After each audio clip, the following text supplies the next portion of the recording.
the day my mother-in-law destroyed my 8-year-old son. I was wearing a Valentino dress and holding a glass of Veuve Clicquot, and I smiled through every single second of it, like the well-trained wife I had spent 6 years becoming. Let me back up, because you need to understand the kind of woman Patricia Holloway is before you can understand what I did to her. Patricia didn't just walk into rooms, she colonized them. She was 63 years old, had never worked a day in her life. Wore her silver hair in a chignon so tight it looked like a warning. And she had spent the better part of a decade making it her personal mission to remind me that I came from Dayton, Ohio, that my father drove a city bus, and that no matter how many times I redecorated our beacon, hill townhouse, or chaired a gala at the Isabella Stewart Gardner Museum, I would never, ever be good enough for her son. Preston Holloway III. That was the world I lived in. That was the air I breathed in Boston's most exclusive zip code, surrounded by women with trust funds and husbands with legacy admissions, pretending every morning that I wasn't suffocating. But here's what nobody in that world knew about me yet. I was done pretending.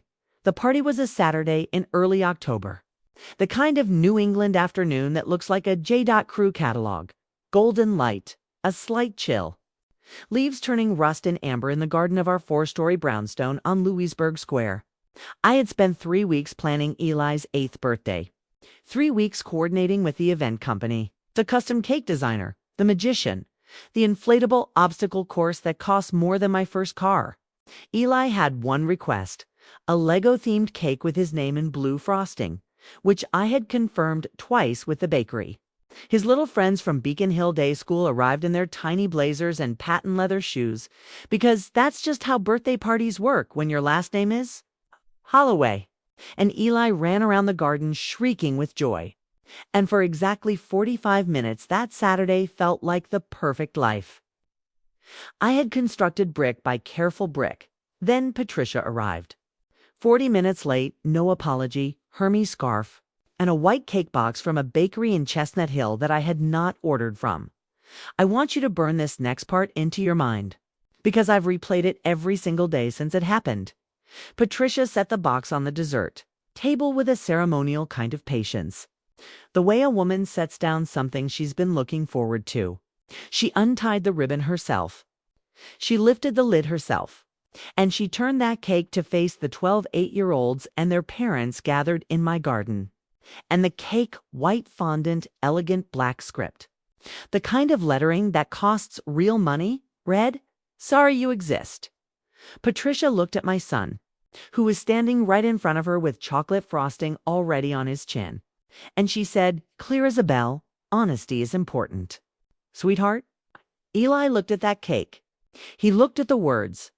He was 8 years old and he could read perfectly well because I had taught him myself before kindergarten. His face did something I will never forgive. It crumpled from the inside out, like something structural had collapsed. And he turned and ran into the house. And I heard his footsteps on the stairs, and I heard his bedroom door. And then there was just the sound of 12 children not understanding what they had just witnessed, and 12 adults absolutely understanding it and doing nothing. Preston did nothing. I need you to sit with that. My husband stood 6 feet away, holding a sweating bottle of Sam Adams because he always had exactly one beer at the kids' parties to seem relatable. And he watched his mother put a cake that said, "Sorry, you exist," in front of his son. And he set his beer down carefully on the garden wall. And he said, "Mother, that's a bit much. Bit much." 6 years of marriage, and that was the sentence my husband reached for. Patricia smoothed her scarf and said, "Preston, you've always been too sensitive," and turned to accept a glass of wine from our caterer, like she had just made a light observation about the weather. Here's what I did in that moment. Nothing. And that scared people more than screaming would have. I smiled. I thanked the parents for coming. I served the Lego cake I had actually ordered, the one that came out from the kitchen right on schedule. And I cut it into perfect squares, and I handed out party favors. And I walked Patricia to her car 2 hours later and kissed her cheek and told her to drive safe. She looked at me with those pale gray eyes, the Holloway eyes that Eli unfortunately inherited, and there was something in them I had seen before. disappointment that I hadn't broken. She wanted me to cry. She wanted a scene. She had staged this entire production hoping I would finally crack in front of the right audience and give Preston a reason to look at me the way he had been quietly looking at me for 2 years now. Like I was a problem he was trying to solve. Eli didn't come out of his room for 2 days. I brought him meals. I sat outside his door and read to him through the gap underneath it because he wouldn't open it. Not even for me. On the second night, I sat on the hallway floor in my silk pajamas at midnight and I read him 3 chapters of Charlotte's Web through a 1/4 inch of solid oak door, and I heard him crying softly on the other side. And I made myself a promise in that hallway that I am going to keep for the rest of my life. Nobody touches my son and walks away clean. But here's where I need to slow down. Because you don't know the whole picture yet. And the whole picture is what makes everything I did next either monstrous or magnificent, depending on how you look at it. 3 months before Eli's birthday, I found something on Preston's phone. I wasn't snooping. I want to be clear about that. Not because it changes anything morally, but because I need you to understand the sequence. I picked up his phone to silence an alarm because he was in the shower and it was 6 a.m. and the alarm was this aggressive, pulsing thing that was going to wake Eli up. The screen was already on, and there it was, a text thread with a contact saved as RT that contained, among other things, a photo that no one sends to a business associate, and the message. Sent at 2:17 a.m. on a Tuesday. I told her I'm at a conference. She never checks. She doesn't actually care about me. You know that? She doesn't actually care about me. I put the phone down. I turned off the alarm. I went to the kitchen and made coffee, and I stood at the window watching the pre-dawn light come over the Charles River, and I decided, with total clarity, that I was not going to let Preston Holloway know what I knew. Not yet. Not until I understood exactly how deep this went and exactly what I was dealing with. Because I had not clawed my way from a 2-bedroom apartment in Dayton to a 4-story brownstone on Louisburg Square to blow everything up over a 2 a.m. text without a plan. Information is only power if you know when to use it. That was the first thing I learned in this family, and I had spent 6 years learning it the hard way. So I built a file. Quietly, over 3 months, I built a file. Now hold that thought. Because the day after Eli's birthday party, while my son was still locked in his room and my husband was at his office at Holloway Capital on State Street, pretending everything was fine, I did something that would not make sense to you yet, but will make complete sense by the end. I called my college roommate, Donnie Ferreira, who had gone from our shared dorm at Ohio State to becoming one of the sharpest family law attorneys in Massachusetts. Donnie and I had stayed close, in the way women stay close when they're both outsiders in rooms full of insiders fiercely. Quietly, with a loyalty that doesn't require constant maintenance. I called her and I said, I need to know everything. Full inventory. And Donnie, who knew me better than anyone alive, said, I've been waiting for this call. Come in Monday. That was Sunday morning. I had 3 days before Monday, and I intended to use every hour. But before I tell you about those 3 days, you need to know something about Patricia that Preston had told me exactly once. On our second date, after 2 glasses of Bordeaux, and never mentioned again. Patricia had been cut out of her own family's money, not the Holloways, her birth family, the Vance family of Greenwich, when she was 26 years old. Her father, a man named Edward Vance, had rewritten his trust and removed Patricia from it entirely 6 months before his death. Nobody in the Holloway family talked about why. When I had asked Preston once carefully, he'd said it was complicated and changed the subject with a kind of practiced ease that told me it was a wound he'd grown smooth scar tissue over. I had filed that information away in 2018 and done nothing with it. Until now. Why did I suddenly care about a dead man's trust from 30 years ago? Because 3 weeks before Eli's birthday, I had been going through some boxes in our attic. We were reorganizing for a contractor who was doing some work on the top floor, and I had found, inside a fireproof box that Preston had clearly forgotten was up there, a manila envelope. Inside the envelope were 2 documents. The first was a handwritten letter from Edward Vance to Preston's father. Preston Holloway II, dated 1994. The second was a photocopy of a settlement agreement. I photographed both documents with my phone and put everything back exactly as I found it. What those documents contained is going to change everything you think you know about this story.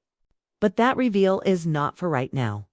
Right now, I need you to stay with me in those 3 days between the birthday party and my Monday meeting with Donnie. Because what happened in those 72 hours was the moment I stopped being the woman this family had shaped me into and started being the woman I actually was.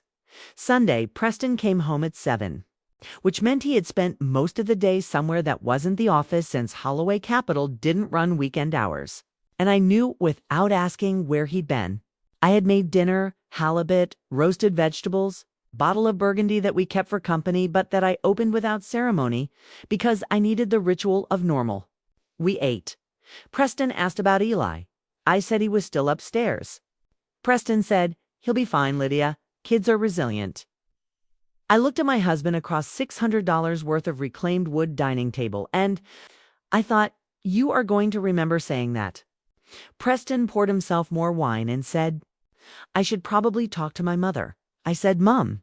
He said, "She means well. You know how she is?" I said, "I do." And I smiled. And I refilled my own glass, and Preston, who had never once in 6 years understood the difference between my real smile and my performance smile, relaxed into his chair like the conversation had gone well. Here is a thing about being underestimated. It is the most useful gift your enemy can give you. Monday morning. Donnie's office was in the back bay, a sleek suite on the 14th floor with a view of Copley Square that she had earned entirely by herself. I sat across from her in a chair that probably cost $3,000, and I put my phone on her desk and I showed her everything. The text thread screenshots I had been building for 3 months. The financial documents I had quietly photographed. The manila envelope contents from the attic. Donnie is not a woman who shows much. But when she got to the last document, she looked up at me with something that was close to admiration and said, "Lydia, where did you find this?" I told her. She sat back. She said, "Do you understand what this means?" I said, "Tell me what it means in legal terms." She told me. And then she said the thing that I will carry with me forever. "You didn't just build a case. You built a weapon." Now you're wondering what was in that envelope. I know. Hold on just a little longer. Tuesday, I did 3 things. First, I called the bakery in Chestnut Hill that had made Patricia's cake, and I asked to speak to the manager. I was pleasant. I explained that a cake had been delivered to a child's birthday party with cruel and inappropriate language that was distressing to a minor. I asked whether they had a record of who placed the order and what the exact wording of the order had been. The manager, a young woman named Sophie who sounded mortified, confirmed that yes, they had a full written record. Patricia had placed the order in person, had written out the message herself in block letters on their order form, had paid with a personal check. Sophie said, "I'm so sorry. We should have flagged that. We feel terrible." I said, "Would you be willing to provide documentation of that order if I needed it?" Sophie said yes immediately. I thanked her warmly, and I hung up and I wrote down everything she said with TIMESTAMPS.second. I called 2 of the parents who had been at the party, Renata Bloom and Cassandra Park, both of whom I trusted because they were the 2 women on the Beacon Hill social circuit who were in the room. Not because of family money, but because of their own careers. And outsiders recognize each other in these spaces like dogs recognize other dogs. I asked each of them separately if they would be willing to write down what they had witnessed at Eli's party. Both of them said yes without hesitating.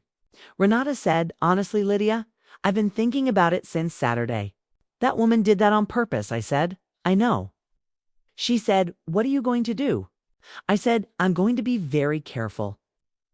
Third, I went upstairs and I knocked on Eli's door. He opened it this time. He was in his pajamas, his dark hair messy, the Holloway eyes red-rimmed. He looked at me and I looked at him and I said, "Bud, can I come in?" He stepped back and let me in, and I sat on the edge of his bed and he climbed into my lap. Even though he was 8 and believed himself to be too old for that, And I held him and I said what Grandma Patricia did was wrong. It was cruel and it was wrong and it had nothing to do with you and everything to do with her.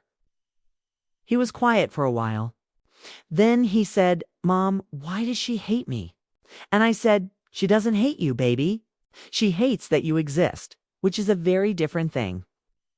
He thought about that. He said, what does that mean? I said, it means her problem is with someone else entirely. It always was.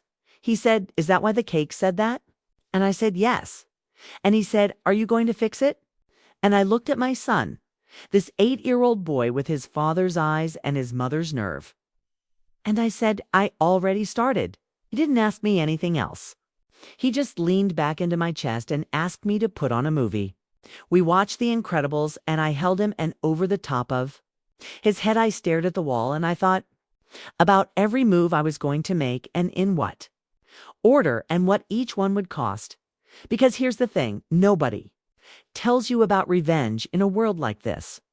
It isn't dramatic. It isn't screaming across a dinner table or throwing things or making scenes at charity galas. That's what women like Patricia expect, because scenes can be managed and explained away and used against you. Real revenge in old money Boston looks like paperwork. It looks like phone calls made in calm voices. It looks like information surfacing at exactly the right moment, in exactly the right room. And I had been collecting information for a very long time. Wednesday, Preston came home early, 4:30, which was unusual, and I knew before he even walked in the door that something had shifted. He had that look he got when he was managing something, which was the look I had married thinking it was confidence and had slowly understood was control. He came into the kitchen where I was going over Eli's school calendar, and he said, my mother called me. I said, oh. He said, she says you called the bakery. I said, I did. He said, Lydia, what are you doing? And I looked up from the calendar and I met his eyes and I said, very quietly, I'm documenting. He stared at me. He said, documenting what? I said, everything. There was a pause that lasted maybe 4 seconds and I watched something move through Preston's face, something I hadn't seen there before or hadn't let myself recognize. And then he said, this doesn't need to become a thing. And I said, Preston, it already is a thing. It became a thing when your mother put a cake in front of our 8-year-old son that told him he shouldn't exist. The only question now is what kind of thing it becomes. E left the kitchen. He went to his study. I heard him on the phone 20 minutes later, speaking in a low voice. Okay. And I did not try to listen because I didn't need to. I already knew who he was calling. Thursday. I had lunch with a woman named Sylvia Okafor, who was on the board of the Gardner Museum with me and who I had carefully, over 2 years, cultivated into something approaching genuine friendship. Sylvia was Nigerian-American, Harvard Law, had been in Boston's philanthropic world for 15 years, and was one of those rare people who knew where every body was buried in this city, while maintaining a reputation of absolute integrity. I hadn't told Sylvia everything. Not yet, but I had told her enough that when I sat down across from her at Harvest in Cambridge and ordered the scallops, she looked at me and said, you found something. I said, I found several things, she said. How bad? I said, depends on whose side you're on. She considered me for a moment and she said something that I think about constantly, even now. Lydia, in this city, the women who have power are the ones who decided at some point that they were done being polite about it. I said, I think I've reached that point. She raised her water glass and said, welcome. Here's what I'm not going to tell you yet. What was in that second document from the attic? The settlement agreement. I know you've been waiting for it. I know it feels like I'm holding something back, and I am, deliberately. Because the truth of what that document contained would change the entire architecture of this story in a single moment. And I need you to reach that moment with me rather than racing ahead. What I'll tell you is this. When I read it the first time in my attic with the afternoon light coming through this small round window and the dust motes floating around me, I sat down on a box of Preston's old tax records and I stayed there for 45 minutes without moving. Not because I was shocked, Because I was calculating Preston Holloway 3 had no idea that document existed. I was almost certain of that. And Patricia knew. She had always known. And the cake, the birthday cake with its elegant black script, was not random cruelty. It was a message. She was telling me something with that cake. Something coded and pointed and designed to land on me, even as it landed on Eli. Because Patricia was many things, but she was not stupid, and she had been watching me for 6 years. The way predators watch prey, they're waiting to identify as weak enough to take. She had miscalculated. That was her first real mistake. Her second was what she did on Thursday evening when I got home from lunch with Sylvia. I found on my kitchen island a white envelope with my name on it in Patricia's handwriting. Preston wasn't home. He had texted that he was working late. Which meant what it always meant lately. And Eli was upstairs with his tutor. I opened the envelope. Inside was a note card, cream stock, the Holloway family monogram embossed at the top. And in Patricia's precise handwriting, "Lydia, Preston tells me you've been making calls. I want you to understand something, dear. This family has a history that goes back further than you, and a future that extends beyond you as well. I suggest you think carefully about what you want your role in that future to be. Some doors, once closed, do not reopen. I read it twice. Then I took a photo of it. Then I called Donnie. Donnie said, 'Is that a threat?' I said, 'It's a Holloway, so it's dressed like advice.' She said, 'Same thing.' I said, 'I know.' She said, 'Lydia, are you ready to move?' And I stood in my kitchen in the house I had built into a home with 6 years of invisible labor, and I looked out at the darkening garden where 12 days ago my son had run, shrieking with joy before the world cracked open under him, and I said, 'Tell me the sequence one more time.' Donnie told me. I listened. When she finished, I said, 'Monday.' She said, 'Monday.' I had 4 days. For days before the most important Monday of my marriage, my life, and Patricia Holloway's careful constructed empire. I spent Friday in the attic, not looking for anything new, but making sure every copy was made, every photograph stored in 3 separate cloud locations, every document cross-referenced. I spent Saturday taking Eli to the New England Aquarium, just the 2 of us, and I watched him press his hands against the glass of the shark tank, and I thought, you will not spend your childhood paying for secrets that have nothing to do with you. I spent Sunday in absolute stillness, which is the most dangerous thing I do. Preston came home Sunday afternoon and we had dinner, and we talked about Eli's upcoming school project on ecosystems, and we talked about weather.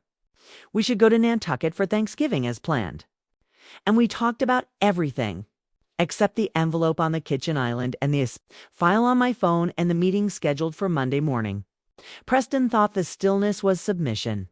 He had made that mistake before. Sunday night, after Preston was asleep, I went down to the kitchen and I stood at the island in the dark, and I opened my laptop and I wrote 3 emails. I did not send them yet. I scheduled them to send at 9 a.m. Monday morning, which was exactly the time. I would be walking through the door of Donnie's office on the 14th floor in the Back Bay, with everything I had collected to begin the process that would make Patricia Holloway turn pale. But those emails, one of them was to Preston. One was to Patricia.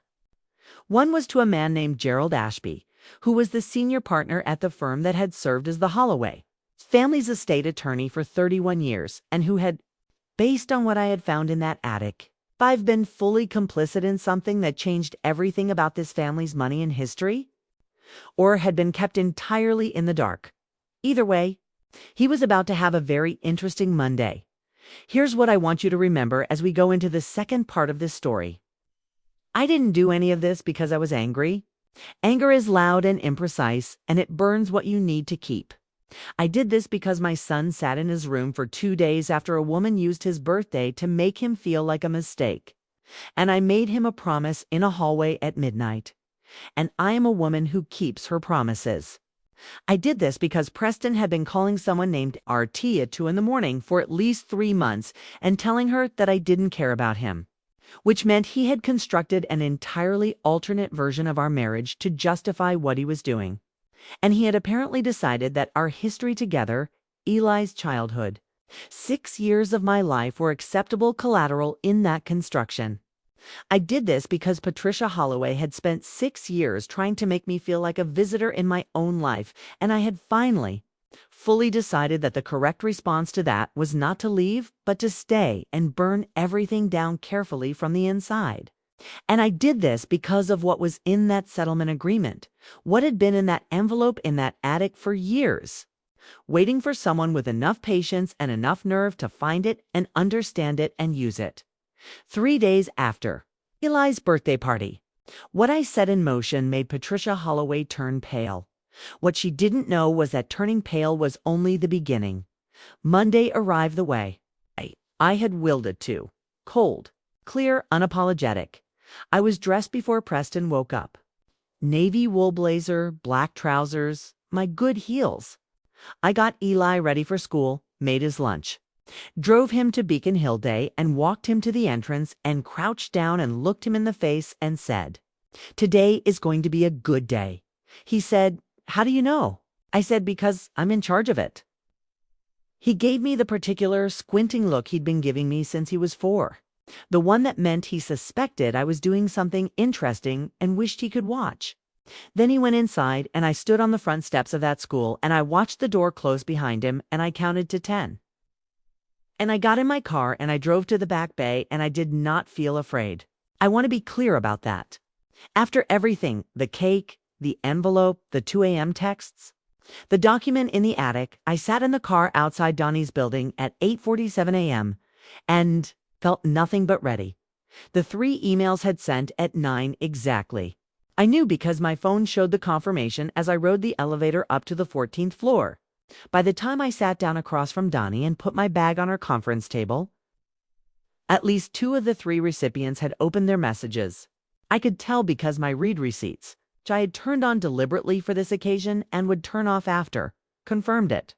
Preston at 9:02, Gerald Ashby at 9:04. Patricia, who was notoriously bad with technology and checked her personal email on an iPad with a cracked screen, had not opened hers yet. That was fine. She would. Donnie had coffee waiting.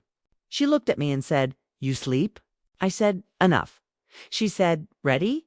I said, "Tell me about the filing." She walked me through it. The divorce petition, which she had prepared and which I would sign this morning, citing irreconcilable differences as the surface cause, which was legally sufficient and strategically neutral. But the filing was not the interesting part. The interesting part was what accompanied it, a detailed financial disclosure document that my forensic accountant, a quiet, precise man named David Farrow, who Donnie had referred me to 6 weeks ago, had assembled from 2 months of careful old legal analysis of the Holloway Capital records that were, by law, partially subject to discovery in a matrimonial proceeding. What David had found in those records was a set of asset transfers over the last 4 years that had been structured, he believed, specifically to minimize what would be classified as marital assets in the event of a divorce. In other words, someone at Holloway Capital, or connected to it, had been setting up a financial architecture designed to leave me with as little as possible if this marriage ended. The transfers were sophisticated. They were also, David believed, potentially fraudulent in the way they had been disclosed on certain tax filings. When I had asked David how long this structure had been in place, he had looked at me over his reading glasses and said, "The earliest transfer I can identify with confidence is approximately 4 years ago." 4 years ago, Eli would have been 4 years old. 4 years ago, Preston and I had just gone through the worst stretch of our marriage, a period of cold distance that I had attributed at the time to stress at his firm and had, apparently, misidentified entirely. He hadn't been pulling away from us because of work pressure. He had been pulling away because he had already started planning for the version of his life that didn't include me. He had just been too cowardly to tell me. But now we arrive at the document, the settlement agreement from the attic, because everything else, the divorce filing, the financial disclosures, the text threads, all of that was damaging to Preston and important to my case. But the settlement agreement was the thing that made Patricia Holloway turn pale. Let me tell you why. In 1994, Patricia Vance Holloway had been removed from her father's trust. That was the known fact. What was not known, what had apparently been buried under 30 years of Holloway money and family silence and very expensive legal agreements, was the reason. Edward Vance had removed Patricia from his trust because Patricia had done something that, in 1994, would have been considered catastrophic for a family like theirs. She had forged his signature on a charitable gift annuity that redirected a significant sum from the Vance family foundation to an account that Patricia controlled. The amount was not small. Edward Vance had discovered this, had confronted his daughter, and had offered her a choice: criminal prosecution or private settlement. Patricia had chosen settlement. She had signed an agreement acknowledging what she had done, agreeing to repay a portion of the funds over 15 years, and agreeing to a confidentiality clause that prevented her from disclosing the agreement's existence or contents. The letter from Edward Vance to Preston Holloway, too, Patricia's husband, explained the situation plainly and asked him to ensure Patricia upheld her obligations. It was the letter of a man who was furious and exhausted, and trying to protect what remained of his family's name by managing this quietly. Preston Holloway, too, had apparently kept it. Whether he'd told his son my Preston was something I didn't know for certain. But when I thought about the man I had married, the careful, controlled, information-hoarding man who talked about his mother with a blend of reverence and wariness that I had always found strange, my strong instinct was, Preston 3 knew. He had always known. And he had used that knowledge not to protect me or Eli from Patricia's behavior, but to manage Patricia on his own terms, keeping her in the family circle because that was easier, more useful than confronting what she was. The settlement agreement's confidentiality clause had expired. Edward Vance had been dead for 11 years. The Vance family attorney who had drafted the clause confirmed this to Donnie in a brief phone call the previous week, during which Donnie had been tactful and indirect and gathered exactly the confirmation she needed. The agreement was no longer confidential. It could be referenced, it could be disclosed. And this was the part that made David Farrow go very quiet when he read it.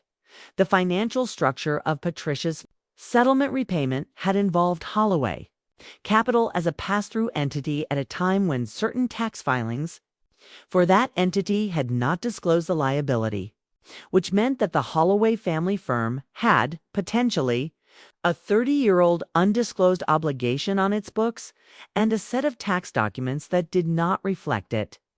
Gerald Ashby, as the family's estate attorney, had presumably known about at least the legal side of this. Whether he knew about the financial structuring was less certain. Either way, the email I had sent him at 9 that morning, polite, factual, attaching scanned copies of both documents had, based on his 904 read receipt, almost certainly caused a very difficult Monday morning for a man who had believed himself to be managing a family he understood completely. At 10:15, my phone rang. It was Preston. I let it ring. At 10:22, it rang again. I let it ring. At 10:30, Donnie and I signed the filing documents, and she handed me my copy and said, "It's done." I put the folder in my bag, and I sat for a moment, and I breathed. Then I checked my phone. 6 missed calls from Preston. 2 texts. The first said, "Lydia, call me right now," and the second, sent 4 minutes later, said, "What did you do?" Not a question. An accusation in the shape of a question, which was very Preston. I typed back, I documented. Like I said I would. I put the phone in my bag. And Donnie poured us both coffee, and we sat in her 14th floor office and watched the sun move over Copley Square for a few minutes in the comfortable silence of 2 women from Dayton, who had been underestimated by the right people at the right time. At 11, my phone buzzed with a number I didn't have saved. I answered because Donnie was right there, and I was past the point of caution. It was Gerald Ashby. He sounded like a man who had aged a decade in 2 hours. He said, "Mrs. Holloway, I think we need to meet." I said, "I agree, Gerald. I'm free Wednesday at 2. He said, "Could we possibly do this sooner?" I said, "Wednesday at 2 works for me." There was a pause, and then he said, "I see. I'll have my assistant confirm." I said, "Thank you so much." I hung up and Donnie looked at me and said, "How did he sound?" I said, "Like a man who just realized he trusted the wrong people for 30 years. She said, "Good." Patricia called at 1:15. I know because the missed call was logged. I had turned my phone to silent for lunch. I had gone to Cel de la Terra by myself, ordered the roasted chicken, had a glass of white wine, and sat in the quiet of a nice restaurant on a Monday afternoon like a woman who had nowhere urgent to be, which was exactly the posture I needed to maintain. Patricia's voicemail was 47 seconds long. I played it once, standing on the sidewalk outside the restaurant with the October wind off the harbor. Her voice was steady. She was a controlled woman. I'll give her that. But underneath it was something I had never heard in Patricia Holloway's voice in 6 years. Something tight and pressurized, like a crack running through good porcelain. She said she didn't know what I thought I was doing, that I was making a serious mistake, that this family had ways of dealing with situations like this, that I should think about Eli and what this kind of thing did to children. She said the word dear twice in 47 seconds, which was 2 more times than she had ever used it with me genuinely. I saved the voicemail. I sent the audio file to Donnie. Here is what happened over the next 6 days. And I'm going to tell it to you quickly because the mechanics matter less than the outcome. Gerald Ashby met with me Wednesday and spent 90 minutes confirming that he had been aware of this 1994 settlement in a general capacity but had not known about the tax structuring through Holloway Capital, and that upon reviewing the documents I had provided, he had certain obligations as an attorney that he needed to attend to. He was careful about what he said, but the subtext was clear. He was not going to put himself in professional jeopardy to protect a family that had apparently withheld information from him for 3 decades. He advised Preston, I later learned, to cooperate with the divorce proceedings fully and transparently. Preston did not take this advice immediately. He took it 11 days later, after David Farrow filed a formal request for financial disclosures that made clear the extent of what we had. Found Preston's attorney, a silver-haired man named Robert Cayley, who operated out of a State Street office and had probably handled Holloway family matters since before. Preston was born, called Donnie on a Thursday, and said they were prepared to discuss settlement terms. Donnie called me after and said he wants to settle. I said, "What are his initial terms?" She told me. I said, "Tell him we'll consider it after he explains the 4-year transfer structure in writing and provides full disclosure on all accounts." Robert Cayley came back 3 days later with a document. David Farrow reviewed it and said it was largely complete, but that one account in the Cayman Islands had been conspicuously absent. We flagged it. The next version included it. It was not a small account. The divorce was filed, processed, and settled over the following 4 months. I will not give you every number because that's not the point. The point is that I came out of a marriage that had spent 4 years being financially structured to leave me with nothing, and I left it with the Losberg Square townhouse in my name. A settlement figure that reflected the true value of the assets Preston had attempted to obscure, and primary physical custody of Eli with a generous visitation structure that I proposed myself because whatever Preston had done to me, he was still Eli's father and Eli needed him. That was not generosity toward Preston. It was good parenting, which are 2 completely different things. Now let me tell you about Patricia, because Patricia is where the real justice lives. 2 weeks after I filed, Patricia called Preston and told him to fight me. I know this because Eli overheard the call when he was at his father's apartment. Preston had moved to a furnished rental in the South End and came home and told me about it with the particular, matter-of-fact accuracy of a child who has understood that adults are sometimes not who they say they are. Eli said Dad was on the phone with Grandma Patricia and she said you were a leech and that you needed to be stopped. I said, "What did Dad say?" Eli said he told her to stay out of it. I said, "He did." Eli said, "Yeah, and then she said something about a document and he said he knew and she should have told him years ago. And she hung up on him." I said, "Okay, bud." And I filed that away. because that single exchange told me something critical. Preston hadn't known the full extent of what was in that attic. He had known something the broad shape of his mother's history, but not the specific documents, not the tax exposure, not the undisclosed liability, which meant Patricia had kept him partially in the dark too, using his incomplete knowledge to keep him dependent on her narrative. Because that was what Patricia Holloway did. She controlled information, and she controlled the people who needed it. And she had been doing it for 30 years, and she had done it to her own son. And he had allowed it. 'Cause the alternative was confronting what his mother actually was. That confrontation came in December. I wasn't there for it, but Sylvia Okafor told me about it. Because Sylvia was at a board dinner at the Gardner where Patricia was scheduled to present. The annual fund results. Patricia had been on the Gardner board for 12 years and considered it her personal domain, and Preston arrived 40 minutes into the dinner and walked to his mother's chair and leaned down and said something in her ear that made Patricia set down her wineglass very carefully and stand up and follow her son out of the dining room. Sylvia said the entire room went still. She said Patricia's face, when she stood up, was the color of good writing paper, pale and slightly shaking. The face of a woman who has finally run out of cards. I want to be honest about how I felt when Sylvia told me this. I did not feel triumphant. I felt something more complex than triumph, something that sits in the chest rather than the gut, something quieter and more permanent.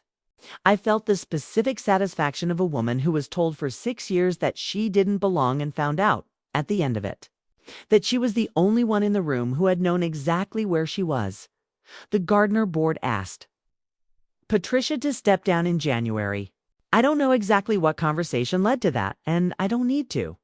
Boards protect institutions, not individuals.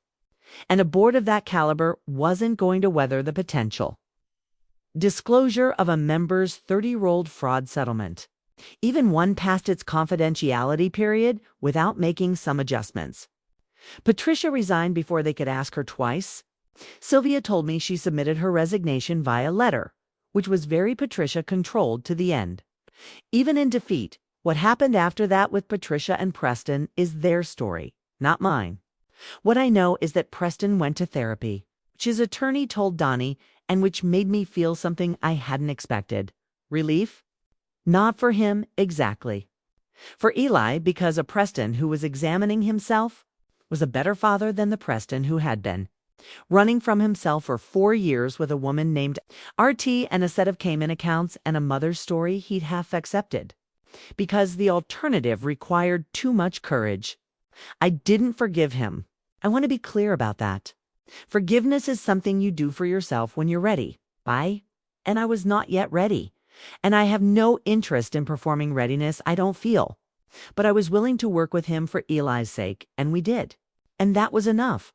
RT turned out to be a woman named Rebecca Thayer who worked in fixed income at a firm on Congress Street, and who I have never met and have no interest in meeting, and who, from what Preston told his therapist, who told Preston, who told Donnie in a legal context, had ended things with him in November when the divorce became public and the financial disclosures became complicated.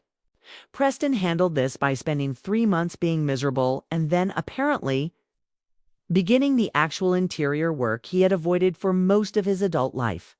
I know about the therapy because Eli told me straightforwardly. Dad has a doctor he talks to about feelings. I said, "That's really good, bud." Eli said, "He cried once." I said, "That's really good too." Eli thought about it and said, "I think so too." Here's what I want to tell you about the Monday that Patricia turned pale. Not the mechanics of it, the emails, the filing, the phone calls, but the feeling of it. I drove home from Donnie's office on that first Monday with the signed divorce petition in my bag, and I went into my house. My house. As of that filing, and I stood in the kitchen and I looked at the island where Patricia's threatening note card had sat 4 days earlier. And I picked up the note card, which I had kept out as a reminder. And I held it for a moment, and then I tore it into pieces and I put it in the trash can under the sink. Not dramatically, just practically. It had served its purpose. It had been documented, photographed, sent to Donnie, and it had done its work. Now it was garbage. I called my mother that evening. My mother, who still lived in the two-bedroom apartment in Dayton, who worked as a bookkeeper for a dental practice, who had raised me on a city bus driver's salary and a conviction that I could go anywhere I set my mind to. She answered on the second ring the way she always does, like she'd been expecting the call. I said, "Mom, I need to tell you something." She said, "You left him." I said, "How did you know?" She said, "Baby, I've been watching you holding that house together with your bare hands for 3 years. I'm just glad you waited until you were ready." I said, "I was scared." She said, "I know." I said, "I thought if I left, I'd be proving them right, that I didn't belong there." She was quiet for a moment, and then she said something that I have written down and kept on a note card on my bathroom mirror. "Lydia, you were never trying to belong there. You were trying to build something. There's a difference. Now go build it somewhere they don't have a vote." I cried on the phone with my mother for 20 minutes, and it was the best 20 minutes I'd had in years. March, Eli turned 9. I threw him a party in the garden, smaller this time, just his 6 closest friends. A pizza truck parked on Louisburg Square that the neighbors were mildly scandalized by and that I enjoyed with complete deliberateness. No event company, no magician, no Hermes scarves. Just kids running around in the late afternoon light with paper plates and Eli's actual Lego cake, which I made myself, and which said "Happy Birthday, Eli" in blue frosting that I piped on with a pastry bag at midnight. The night before, while listening to the kind of music you listen to when you feel, for the first time in years, like yourself, Eli blew out 9 candles and made a wish he wouldn't tell me. Then he looked at me across the table with those Holloway eyes that I had spent 8 years watching, and he said, "Mom, this is the best one." I said, "Yeah." He said, "Yeah, because you're not stressed." I said, "I'm not stressed." He said, "I know." "You're different?" I said, "Different? How?" He thought about it seriously, the way he thinks about things that matter to him. He said, "Like you used to be before we moved into the big house." I looked at my son, 9 years old, chocolate frosting on his chin again. Always. And I thought, he has been watching me the whole time. Children always are. They catalog everything and they wait, with more patience than we give them credit for the person they know you are to reappear. "Yeah," I said, "like I used to be." In April, I enrolled in a seminar at Harvard Extension on estate law and philanthropic finance, which was something I had been interested in since before I met Preston and had let fall away in the process of becoming Mrs. Holloway. The professor was a woman named Dr. Adaise Usay, who had the most precise and efficient mind I had encountered since Donnie. And on the second day, she looked at the class and said, "The most powerful instrument in American wealth law is information that has been documented at the right time." I laughed out loud. She looked at me. I said, "Sorry, I have some recent experience with that." She said, "Tell me after class." Did. She said, "You should consider doing this professionally." Said, I might. That's where I am now. Here is the moral of what happened to me. Told to you directly because I think you've earned it. Patricia Holloway put a cake in front of my 8-year-old son that said, "Sorry you exist," because she needed to win something. Because she was a woman who had spent 30 years managing the damage of one catastrophic act of desperation and had become, in the process, so fluent in control and cruelty that she confused the two with competence. She had mistaken my patience for weakness, my politeness for passivity, and my silence for compliance. Because those are the mistakes powerful people make about people they've decided don't count. The powerful do not become powerful by being correct in their assessments of others. They become powerful by being relentless in their pursuit of their own narrative. And relentlessness, I have found, is an entirely transferable skill. The last time I saw Patricia was in February at Eli's school's winter concert.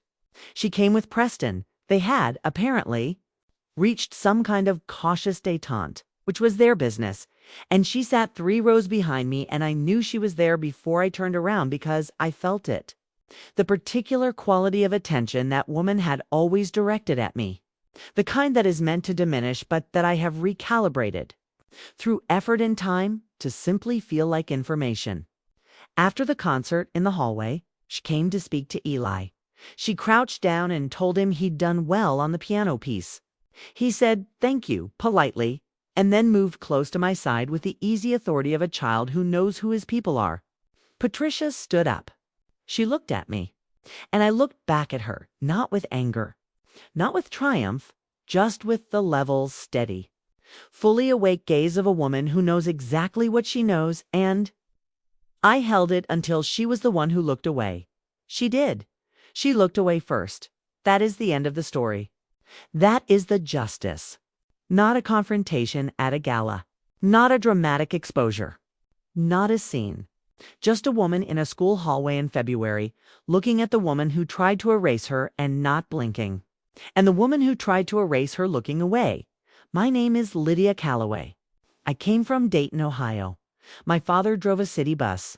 I am building something on a square in Boston that has my name on the deed and my son's laughter in the garden and a pastry bag in the kitchen drawer for whenever someone needs a birthday cake with blue frosting and their name on it, telling them exactly what they are, wanted, seen, right where they should be. I do not need you to tell me I belong here. I already know.